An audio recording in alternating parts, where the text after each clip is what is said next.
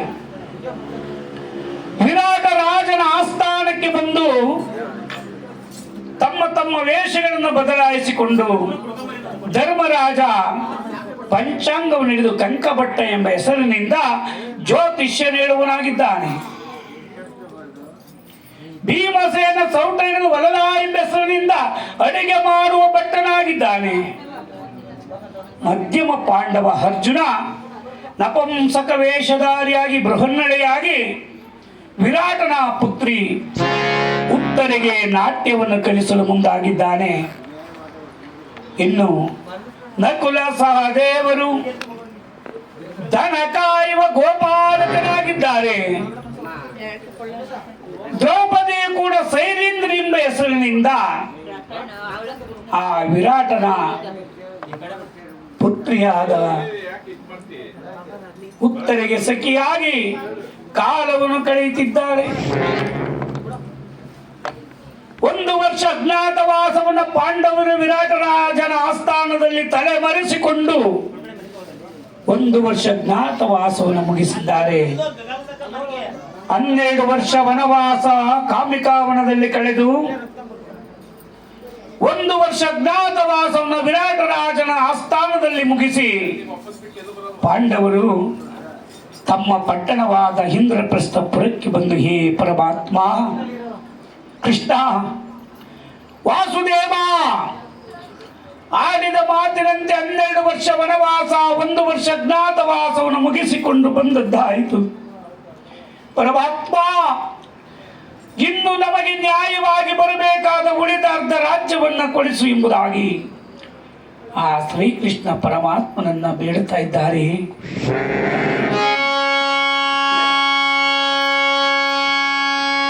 ಪೂಜೆ ಮಾಡಲು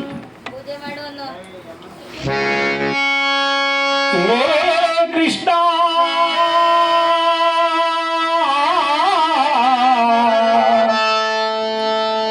ಮಾಧವ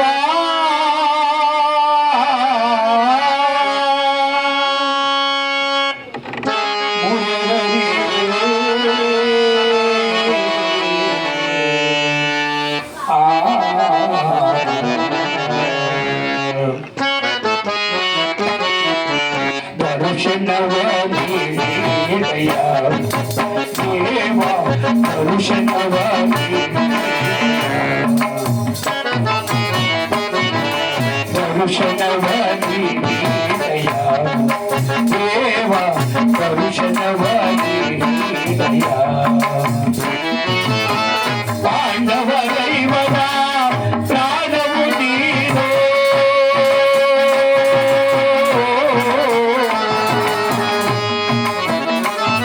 ಕೃಷ್ಣ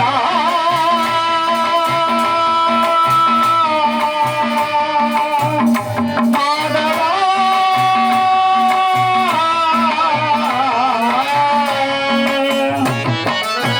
ಪಾಂಡವರೈವನ ಪ್ರಾಣವು ನೀನು,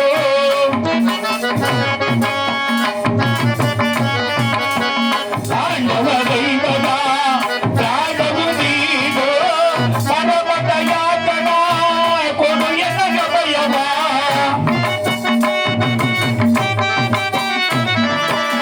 ಪರಮತ ಯಾತನ ಕೊಡು ಎನಗ ಭಯವ, ಪರಮತ ಯಾತನ ಕೊಡು ಎನಗ ಭಯವ,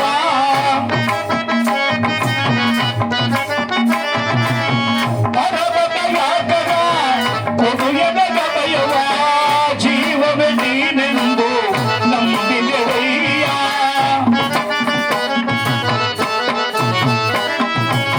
ಜೀವವೇ ನೀನೆಂದು ನಂಬಿದೆವಯ್ಯ, ಕರುಣಾಳು ಕೃಪೆ ಮಾಡಿ ಕನಿಕರಿಸು,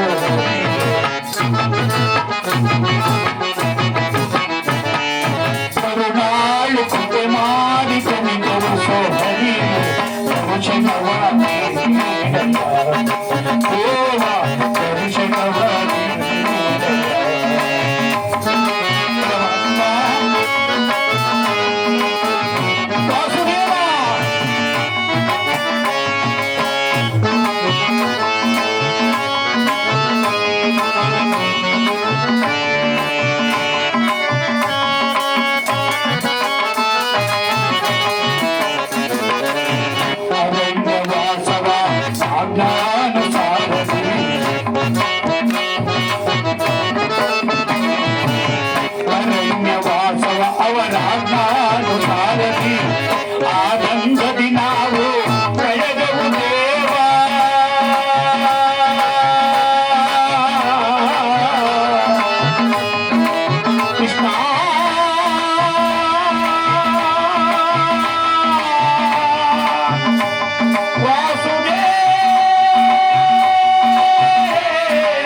ಪರಮಾತ್ಮನನ್ನ ಪ್ರಾರ್ಥನೆ ಮಾಡಿದಾಗ ಮಹಾನುಭಾವನಾದ ಶ್ರೀಕೃಷ್ಣ ಪರಮಾತ್ಮ ತಟ್ಟನೆ ಪ್ರತ್ಯಕ್ಷರಾದ. ಧರ್ಮಜ, ನನ್ನನ್ನು ಇಷ್ಟೊಂದು ವಿಧವಾಗಿ ಧ್ಯಾನಿಸಲು ಕಾರಣವೇನು? ಪರಮಾತ್ಮ ಹಾಡಿದ ಮಾತಿನಂತೆ 12 ವರ್ಷ ವನವಾಸ, 1 ವರ್ಷ ಜ್ಞಾತವಾಸವನ್ನು ಮುಗಿಸಿಕೊಂಡು ಬಂದದ್ದಾಯಿತು. ಇನ್ನು ನಮಗೆ ನ್ಯಾಯವಾಗಿ ಬರಬೇಕಾದ ಉಳಿದ ರಾಜ್ಯವನ್ನ ಕೊಡಿಸು ಎಂಬುದಾಗಿ ಶ್ರೀಕೃಷ್ಣ ಪರಮಾತ್ಮನಲ್ಲಿ ಮೊರೆ ಇಟ್ಟಿದ್ದಾನೆ. ಧರ್ಮಜ,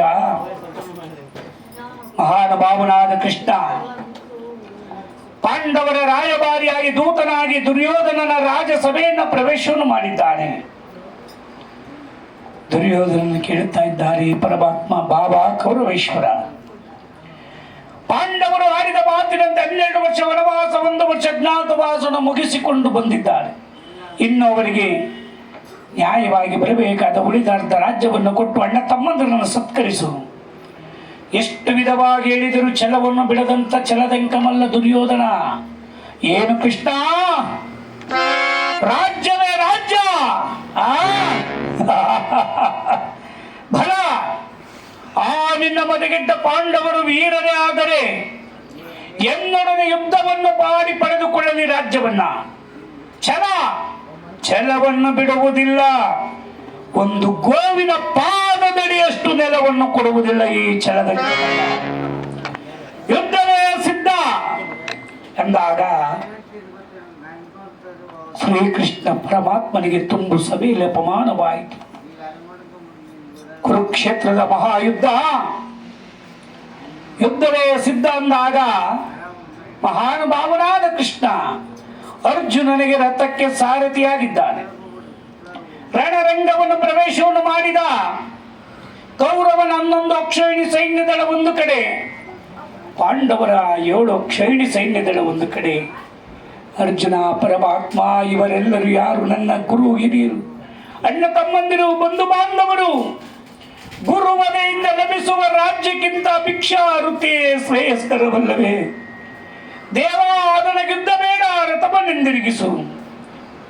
ಆಗ ಪರಮಾತ್ಮ ಹೇಳ್ತಾ ಇದ್ದಾನೆ, ಪಾರ್ಥ, ಯಾರನ್ನು ಯಾರು ವಧಿಸುವುದು?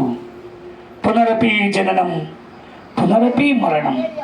ಹುಟ್ಟಿದ ಮನುಷ್ಯ ಸಾಯಲೇಬೇಕು, ಸತ್ತವನು ಬೇರೊಂದು ದೇಹವನ್ನು ಸೇರಲೇಬೇಕು. ನೋಡು, ನನ್ನ ವಿಶ್ವರೂಪನೆಂಬುದಾಗಿ ವಿಶ್ವರೂಪವನ್ನು ತೋರಿಸಿ ಅರ್ಜುನನಿಗೆ ಗೀತೋಪದೇಶವನ್ನು ಮಾಡಿ ಮುಂದೆ ರಣಾಂಗಣದಲ್ಲಿ ಪ್ರವೇಶವನ್ನು ಮಾಡಿ 18 ದಿವಸಗಳ ಕಾಲ ರಣರಂಗದಲ್ಲಿ ಕಾದಾಡಿ ಶ್ರೀಕೃಷ್ಣನ ಅನುಗ್ರಹದಿಂದ ಆ ಕೌರವನ 11 ಅಕ್ಷೌಹಿಣಿ ಸೈನ್ಯ ದಳವನ್ನು ಸದೆ ಬಡಿದಿದ್ದಾರೆ. ಹಸ್ತಿನಾವತಿಯ ರಣರಂಗ ರಕ್ತದ ಮಡುವಿನಲ್ಲಿ ಮುಳುಗಿದೆ. ಎಲ್ಲರನ್ನ ಕಳೆದುಕೊಂಡು ದುರ್ಯೋಧನ ವೈಸಂಪಾಯನ ಸರೋವರದಲ್ಲಿ ಜಲಸ್ತಂಭವನ್ನು ಮಾಡುತ್ತಿದ್ದಾನೆ. ಅಲ್ಲಿಗೆ ಮಹಾನುಭಾವನಾದ ಕೃಷ್ಣ ಭೀಮಸೇನನನ್ನು ಕರೆತಂದು ಆ ಭೀಮ ದುರ್ಯೋಧನರಿಗಿಬ್ಬರಿಗೂ ಗದಾಯುದ್ಧವಾಗುತ್ತಿರುವಾಗ ತೊಡೆತಟ್ಟಿ ಯುದ್ಧ ಮಾಡು ಭೀಮಸೇನಂದನಂತೆ ಪರಮಾತ್ಮ. ಅವನ ಈ ತಂತ್ರ, ಶ್ರೀಕೃಷ್ಣನ ತಂತ್ರ ಪರಮಾತ್ಮನಿಗೆ ಒಬ್ಬನಿಗೆ ಗೊತ್ತಿತ್ತು. ಹೇಗೆಂದ್ರೆ ದುರ್ಯೋಧನ ತೊಡೆಗೊಡಿದ್ರು ಮಾತ್ರ ಪ್ರಾಣ ಹೋಗ್ತಾ ಇತ್ತು, ಬೇರೆ ಎಲ್ಲಿ ಹೊಡೆದ್ರು ಆತ ಸಾಯ್ತಿರ್ಲಿಲ್ಲ. ಆ ತಾಯಿ ಗಾಂಧಾರಿ ಪುಟ್ಟ ಬಾಲಕನಾಗಿರುವಾಗ, ಅಪ್ಪ, ನನ್ನ ಮಗನನ್ನ ಮೀರಿಸಲು ತ್ರಿಭುವನದಲ್ಲಿ ಯಾರಿಂದಲೂ ಸಾಧ್ಯವಾಗಬಾರದು ಅಂತೇಳಿ ನನ್ನ ಮುಂದೆ ಬೆತ್ತಲಾಗಿ ನಿಂತ್ಕೊಳ್ಳೋ, ನಿನ್ನನ್ನ ವಜ್ರಕಾಯ ಮಾಡ್ತೇನೆ ಅಂತೇಳಿ ಆ ಮಹಾಪತಿವ್ರತ ಶಿರೋಮಣಿ ಗಾಂಧಾರಿ ಆತನ ದೇಹವನ್ನೆಲ್ಲ ಸವರುತ್ತಾ ಬಂದದಂತೆ. ಅದೆಲ್ಲ ವಜ್ರಕಾಯವಾಗ್ಬಿಡ್ತು. ಶ್ರೀಕೃಷ್ಣನಿಗೆ ಗೊತ್ತು ಇದು ತಂತ್ರ ಎಂಥ ಕಾರ್ಯ ಮಾಡ್ತಾ ಇದ್ದಾಳೆ ಗಾಂಧಾರಿ ಅಂತೇಳಿ ಆ ತಕ್ಷಣ ಪ್ರತ್ಯಕ್ಷನಾಗಲೋ ಅಪ್ಪ ತಾಯಿ ಮುಂದೆ ಬೆತ್ತಲಾಗಿ ನಿಂತಿದೆಯಲ್ಲೋ ಆ ಮರ್ಮಾಂಗಕ್ಕೆ ಬಾಳೆ ಎಲೆಯನ್ನು ಅಡ್ಡ ಇಟ್ಟಂತೆ. ತೊಡೆಯ ಭಾಗ ವಜ್ರಕಾಯವಾಗಲಿಲ್ಲ, ಉಳಿದ ಭಾಗವೆಲ್ಲ ವಜ್ರಕಾಯವಾಯಿತು. ಆಗ ಈ ಶ್ರೀಕೃಷ್ಣ ಪರಮಾತ್ಮನಿಗೆ ಗೊತ್ತಿತ್ತಲ್ಲ ಈ ತಂತ್ರ, ಭೀಮನಿಗೆ ಹೇಳಿದಂತೆ, ಭೀಮಸೇನ ತೊಡೆ ತಟ್ಟಿ ಯುದ್ಧ ಮಾಡು. ಆಗ ಅರಿವಾಯಿತು ಭೀಮಸೇನಿಗೆ. ಕರದಲ್ಲಿ ಪಿಡಿದ್ರೆ 77 ಬಣವಿನ ದಾನದಿಂದ ಆ ದುರ್ಯೋಧನ ಬಲಗಡೆ ತೊಡೆಗೆ ಡಮ್ಮನೆ ಅಪ್ಪಳಿಸಿದ. ಹರಗರ ಮಗದೇವಿ ದುರ್ಯೋಧನನು ಕಾಯವನ್ನು ಬಿಟ್ಟ. ಪೂಜೆ ಮಾಡು. ಇಂದಿರಾ ರಮಣ ಗೋವಿಂದ, ಹರಿನಾಮ ಸಂಕೀರ್ತನೆಯ ಗೋವಿಂದ, ಆತ್ಮರಾಮ ಪರಬ್ರಹ್ಮ ಗೋವಿಂದ, ಸಿದ್ದಮ್ಮನವರು ವೀರ ಸ್ವರ್ಗ ಸೇರಲಿ ಗೋವಿಂದ. ಜೈ ಪಾರ್ವತಾಪತಿ ಹೇ. ದುರ್ಯೋಧನ ಅಣ್ಣ ತಮ್ಮಂದರಿಗೆ ಮೋಸ ಮಾಡಿ ರಾಜ್ಯವನ್ನು ಕೊಡಲಿಲ್ಲ, ಆತನು ಅನುಭವಿಸಲಿಲ್ಲ. ಒಂದು ಕಡೆ ಕೆಲವರು ಅರ್ಧ ಅಡಿ ಜಾಗ ಬಿಡಲ್ಲ ಅಂತದೆ, ಪ್ರಾಣ ಬೇಕಾದ್ರೂ ಬಿಡ್ತಾನೆ. ಮನುಷ್ಯ ನೋಡಿ ಎಷ್ಟು ಸ್ವಾರ್ಥಿ. ಅರಸೀಕೆರೆ ಹತ್ರ ಒಂದು ಹಳ್ಳಿ, ಒಬ್ಬ ತಂದೆಗೆ 2 ಗಂಡು ಮಕ್ಕಳು. ಆ 2 ಗಂಡು ಮಕ್ಕಳಿದ್ರೆ 4 ಎಕರೆ ಜಮೀನಲ್ಲಿ ಇಬ್ರಿಗೂ ಯಾರಿಗೂ ಅನ್ಯಾಯ ಆಗಬಾರ್ದು ಅಂತ ತಂದೆ 2 ಎಕರೆ ಭಾಗ ಮಾಡಿ ಸಮಭಾಗ ಮಾಡಿ ಒಂದು ಕಲ್ಲು ಗುರುತು ಮಾಡಿ ಇಟ್ಟು ಹೋಗಿರ್ತಾನೆ. ಹಂಚಿ ಭಾಗ ಮಾಡಿಕೊಟ್ಟಿರ್ತಾನೆ. ಅಣ್ಣ ಸ್ವಲ್ಪ ಗಾತ್ಕ, ನನಗೆ ಜ್ಯೇಷ್ಠ ಭಾಗ ನಮ್ಮಪ್ಪ ಕೊಡ್ಲಿಲ್ಲ, ನಾನು ಮುಂದಾಗ ಕೊಡ್ತೇನೆ, ನನಗೆ ಜಾಸ್ತಿ ಬರಬೇಕು ಆಸ್ತಿಲಿ. ಇಬ್ರಿಗೂ ಸಮನಾಗಿ ಹಂಚಿಕೊಟ್ನಲ್ಲ ನಮ್ಮಪ್ಪ ಅಂತೇಳಿ ಬೆಳಗ್ಗೆ ಬಂದ, ಗುದ್ಲಿ ತಗೊಂಬಂದ ಬದನ ಕಲ್ಲು ಕಿತ್ತಾಕ್ಬಿಟ್ಟು 1-2 ಮಾರು ಹೊತ್ತರಿಸ್ಕೊಂಡ್ಬಿಟ್ಟಿದ್ದ, ಬದ ಆಗ್ತಾ ಇದ್ದ. ತಮ್ಮ ಬಂದು ನೋಡ್ತಾನೆ, ಅಣ್ಣ ಬದ ಆಗ್ತಾವನೆ. ನಮ್ಮಪ್ಪ ಇಲ್ಗೆಲ್ಲ ಮಾರ್ಕ್ ಮಾಡಿದ್ವಿ, 2 ಮಾರು ಯಾಕೆ ಹತ್ತಾಗ ಹೋಗ್ಬಿಟ್ಟವನಲ್ಲ ಅಂತೇಳಿ ಹಿಂದೆ ಮುಂದೆ ನೋಡಲಿಲ್ಲ. ಕೈನಲ್ಲಿ ಬೇಡಿ ಸರ ಕುಡ್ಲು ಹಿಡ್ಕೊಂಬಂದಿಂದಂತೆ ಕುಡ್ಲಲ್ಲಿ ಕತ್ತರಿಸ್ಬಿಟ್ಟ. ಜೈಲಿನ ಕಟ್ಕಟ್ಟೆ ಹತ್ತಿದ. ಯಾವುದು ಶಾಶ್ವತ? ಬರುವಾಗ ಏನಾದರೂ ಹೊತ್ಕೊಂಡ್ ಬಂದಿದ್ದೀವ, ಹೋಗುವಾಗ ಏನಾದರೂ ಹೊತ್ಕೊಂಡು ಹೋಗ್ತೀವ. ಎಷ್ಟೇ ಕೂಡಿಟ್ಟಿ ಗಳಿಸಿದ್ರು ಹಣ ಆಸ್ತಿ ಸಂಪತ್ತನ್ನೆಲ್ಲ ಇಲ್ಲೇ ಬಿಟ್ಟು ಹೋಗ್ಬೇಕು. ತಾನು ತಿನ್ನಲ್ಲ, ದಾನನು ಮಾಡಲ್ಲ, ಪರರ ಪಾಲು. ಕೆಲವರಂತಾರೆ ನಾನೇನು ಕಮ್ಮಿ ಇಲ್ಲ ಕಡೆ 100 ಎಕರೆ ಆಸ್ತಿ ಮಾಡಿದ್ದೀನಿ. ಹೋಗೋಗ 1 3 ಎಕರೆ ಏನಾದರೂ ಹೊತ್ಕೊಂಡು ಹೋಯ್ತಾನೆ ನೆನವ? ಇಲ್ಲ. 6 ಅಡಿ 3 ಅಡಿ ತನದಲ್ಲ, ಹುಟ್ಟು ಬಟ್ಟೆನು ತನದಲ್ಲ, ಕಟ್ಟಿದ ಉಡುದಾರನು ಬಿಡೋದಿಲ್ಲ ಅಂದಾಗ ನಿನ್ನದೆನ್ನದು ಏನಿದೆ ಇಲ್ಲಿ? ಬರುವಾಗ ಬೆತ್ತಲೆ, ಹೋಗುವಾಗ ಬೆತ್ತಲೆ, ಬಂದು ಹೋಗುವ ನಡುವೆ ಬರೀ ಕತ್ತಲೆ. ಕತ್ತಲೆಯ 3 ದಿನದ ಬದುಕಿದು. ಈ 3 ದಿನದ ಬದುಕಿದಲ್ಲಿ ಯಾವ ಹೊಲ, ಯಾವ ಮನೆ? ಮಹಾನುಭಾವರು ಹೇಳಿದ್ದಾರೆ ನೋಡಿ. ಯಾರ ಹೊಲ ಯಾರ ಮನೆ ಮೆಚ್ಚಿಕೊಂಡೆ ಸುಳ್ಳೇ ಇಲ್ಲ.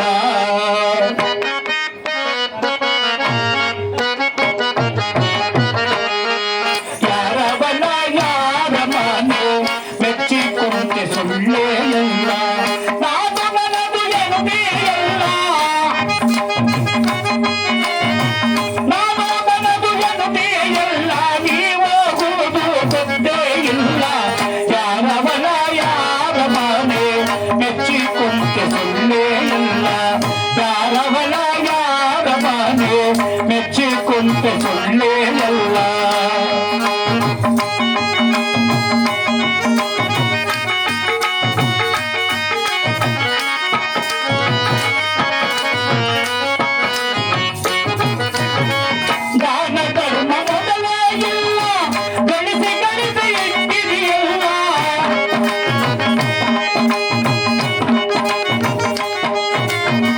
ದಾನ ಧರ್ಮ ಮೊದಲೇ ಇಲ್ಲ, ಗಳಿಸಿ ಗಳಿಸಿ ಇಟ್ಟಿದೆಯಲ್ಲ.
ಪಾಂಡವರಿಗೆ ಜಯವನ್ನು ತಂದುಕೊಟ್ಟು ಮಹಾನುಭಾವನಾದ ಕೃಷ್ಣ ಧರ್ಮರಾಜನಿಗೆ ರಾಜ್ಯದ ಪಟ್ಟವನ್ನು ಕಟ್ಟಿಸಿ ವಿಶ್ರಾಂತಿಗಾಗಿ ಬಂದು ದ್ವಾರಕೆಯಲ್ಲಿ ಕುಳಿತಿದ್ದಾರೆ.